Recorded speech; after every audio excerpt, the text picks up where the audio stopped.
Hamas ने जब 7 अक्टूबर 2023 को इजराइल पर हमला किया था, तब हमास की मिसाइलों को रोकने का काम किया था इजराइल की सबसे ताकतवर ढाल आयरन डोम ने।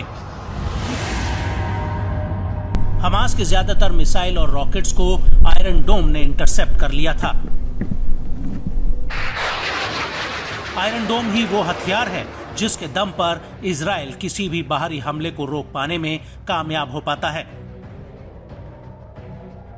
लेकिन अब ऐसा लग रहा है कि हूती और हिजबुल्लाह ने इजराइल की इस ढाल का तोड़ निकाल लिया है।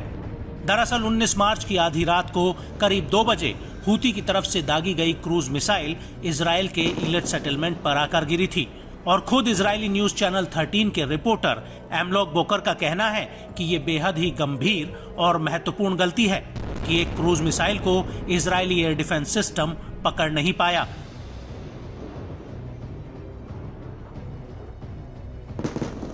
उसके बाद हिजबुल्लाह के एक रॉकेट अटैक में भी आयरन डोम इन रॉकेट्स को इंटरसेप्ट नहीं कर पाया था,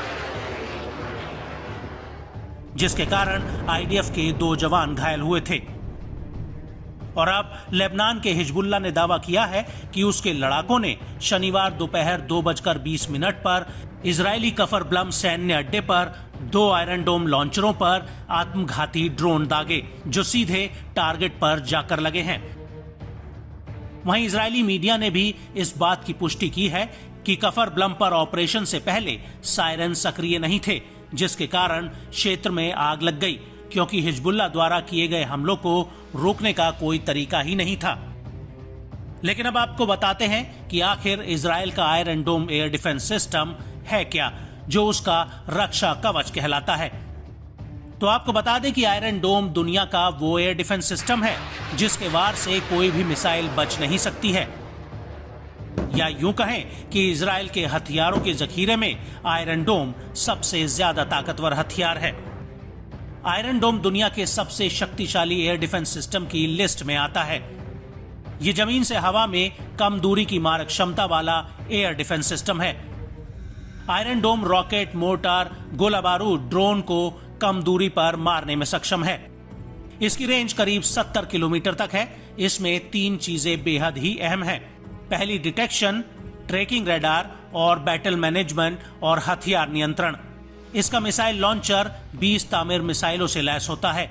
जब कोई भी रॉकेट इजराइल की तरफ दागा जाता है तो आयरन डोम डिटेक्शन और ट्रैकिंग रडार से आने वाले ऑब्जेक्ट के रास्ते का पता लगाता है और इसकी हथियार नियंत्रण प्रणाली को जानकारी भेजता है, जो रॉकेट के आने वाले रास्ते, स्पीड और संभावित टारगेट का पता लगाने के लिए तेज और जटिल गणना करता है।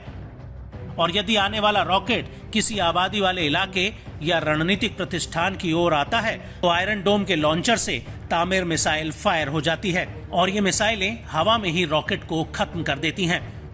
इजराइल के राफेल एडवांस डिफेंस सिस्टम और इजराइल एरोस्पेस इंडस्ट्रीज ने अमेरिका की मदद से इसे बनाया है। पहली बार आयरन डोम का इस्तेमाल साल 2011 में किया गया था। आयरन डोम को गाजा और लेबनान से दागे जाने वाले रॉकेट और तोप के गोलों को रोकने के लिए बनाया गया है। आयरन डोम हमला करने वाले रॉकेट को हवा में ही खत्म करने के मामले में 90% कारगर साबित हुआ है। आयरन डोम के इंटरसेप्टर को मोबाइल टावर या स्टैटिक लॉन्च साइट से दागा जाता है। ये इंटरसेप्टर हवा में ही आने वाले रॉकेट्स को खत्म कर देते हैं, जिससे धमाके की आवाज के साथ चेतावनी वाला सायरन भी बजता है। लेकिन अब हिजबुल्लाह और हूती के द्वारा दागी गई मिसाइलें और ड्रोन अगर इजरायली जमीन पर गिर रहे हैं तो क्या ये कहना सही होगा कि मिडिल ईस्ट में जिस कवच के कारण इजराइल अपने आप को सुरक्षित महसूस करता था, अब उसका ये कवच हिजबुल्लाह और हूती ने भेद दिया है।